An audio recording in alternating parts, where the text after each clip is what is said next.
Welcome back to MKG biotech class. जैसे कि हम लोग डिस्कस कर रहे हैं सीएसआईआर नेट का एग्जाम है 26 जुलाई को, तो we are going to discuss the very very important topics of each unit. Okay, so basically part 1 में हम डिस्कस कर चुके हैं यूनिट 5 तक के। यूनिट 6 से मैं यहाँ पे स्टार्ट कर रही हूँ। यहाँ पे मैं बेसिकली टारगेट कर रही हूँ ऐसे टॉपिक्स जिनसे लास्ट 15 to 20 ईयर्स में जनरली क्वेश्चंस आए हैं या हर नेक्स्ट ईयर क्वेश्चंस आए हैं, ताकि आप अगर 6 to 7 यूनिट को भी टारगेट कर रहे हैं सिलेबस की, देन तब भी आप इन टॉपिक्स को कवर करके जाइए। सपोज आपने 7 यूनिट्स कवर की, उनको अलग कवर करिए, लेकिन जो रिमेनिंग 6 यूनिट है उनमें से आप ये जो पर्टिकुलर टॉपिक्स मैं आपको बता रही हूँ उनको 100% रिवाइज करके पढ़ के जाइए। ठीक है, थ्योरी पार्ट कवर करके जाइए ताकि अगर क्वेश्चंस आए तो आप उन्हें अटेम्प्ट कर पाए। ठीक है, स्टार्ट करते हैं वीडियो। नेक्स्ट है हमारा unit 6, that is plant physiology.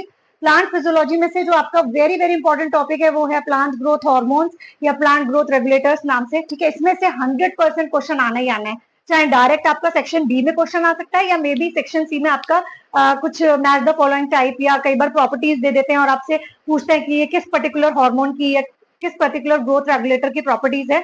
ठीक है, तो उस टाइप से भी आ सकता है, लेकिन ये 100% है कि इससे तो आना ही आना है आपको। इसको बिल्कुल भी स्किप नहीं करना है किसी भी हाल में। ठीक है, इस टॉपिक को आपको रिवाइज करके जाना है। देन आपका है translocation of water ion solutes macromolecules from soil. इसमें से आते हैं क्वेश्चंस, बट इसमें से जरूरी नहीं है कि हर साल आए, बट हाँ हर नेक्स्ट ईयर आते हैं, तो इसे भी आप कवर कर सकते हो। नेक्स्ट है आपका photo periodism and biological clock. ये भी एक इंपॉर्टेंट टॉपिक है जिसमें से क्वेश्चन आते हैं सेक्शन सी में खास करिए। ठीक है, सेक्शन सी के लिए मेनली ये टॉपिक बहुत इंपॉर्टेंट है। देन आपका biotic and abiotic stress and tolerance वाला जो टॉपिक है ये भी आपका सेक्शन बी का है, और सेक्शन सी में से भी वही जैसे मैंने बोला मैच द फॉलोइंग टाइप, उसमें से आ सकते हैं क्वेश्चन।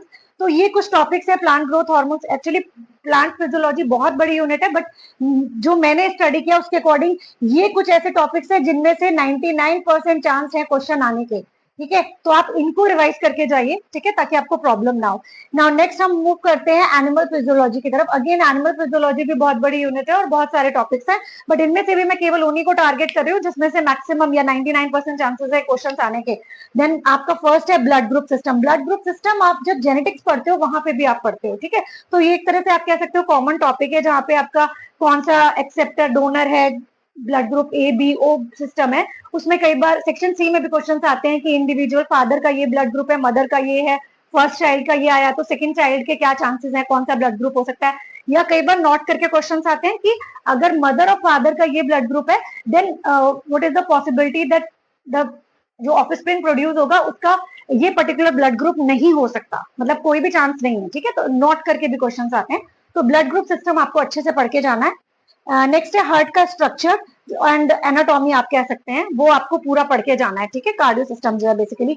देन सेंस ऑर्गन में से हर साल नहीं आते, लेकिन हाँ नेक्स्ट ईयर क्वेश्चंस आते ही रहते हैं, इंपॉर्टेंट टॉपिक है, कवर कर सकते हो। नेक्स्ट है आपका मैकेनिज्म ऑफ हार्मोन एक्शन। ये बहुत इंपॉर्टेंट टॉपिक है सेक्शन सी के पॉइंट से। ठीक है, सेक्शन सी में मैक्सिमम चांसेस है क्वेश्चन आने के। देन नेक्स्ट है आपका एब्जॉर्प्शन ऑफ फूड, जो कि आपका डाइजेशन से रिलेटेड है टॉपिक। एंड ईसीजी, ईसीजी भी अगेन आपका सेक्शन सी में टारगेट कर सकते हैं। इसके भी चांसेस 50-50 है, बट अल्टरनेट ईयर्स आया है क्वेश्चन, तो आप कवर करके जाओ, आपके लिए बेटर रहेगा। नेक्स्ट यूनिट है आपकी जेनेटिक्स। ठीक है, जो कि बहुत इंपॉर्टेंट यूनिट है और इसमें से क्वेश्चंस भी बहुत ज्यादा आते हैं, जिसमें सबसे ज्यादा चांसेस जो आने के वो है आपके जीन इंटरेक्शन के। ये टॉपिक आपको बिल्कुल स्किप नहीं करना है। और एक टॉपिक और आपका रिकॉम्बिनेशन, ये भी आपको बिल्कुल भी स्किप नहीं। वैसे तो ये सारे टॉपिक मैंने केवल वही लिखे हैं जिनमें से मेरी साइड से तो 99.9% चांस है कि क्वेश्चन आएंगे। देन आपका पेडिग्री, पेडिग्री एनालिसिस बहुत इंपॉर्टेंट टॉपिक है, बिल्कुल स्किप मत करिएगा। अगर आपने जेनेटिक्स स्किप की भी है तो आप इसको बिल्कुल भी स्किप नहीं करिए। Okay, you have to revise this topic very carefully.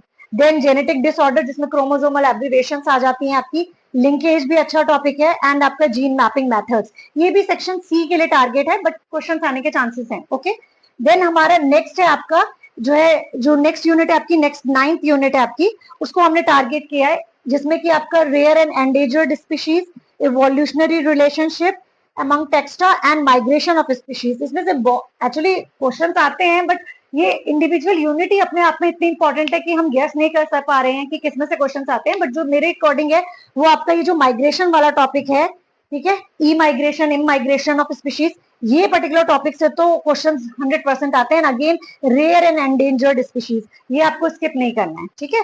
और अभी हमारी रिमेनिंग 4 यूनिट्स बची हैं जो कि मैं पार्ट जो है 3rd में कवर करती हूँ। आप इन यूनिट्स को मीन वाइल रिवाइज करिए, ठीक है, अच्छे से पेपर दे के आइए। All the very best. And अगर आपका कुछ भी क्वेश्चन इसमें से आते हैं मुझे कमेंट में बताइएगा पेपर देने के बाद कि कौन कौन से टॉपिक से क्वेश्चन आए आपके। Okay, thank you.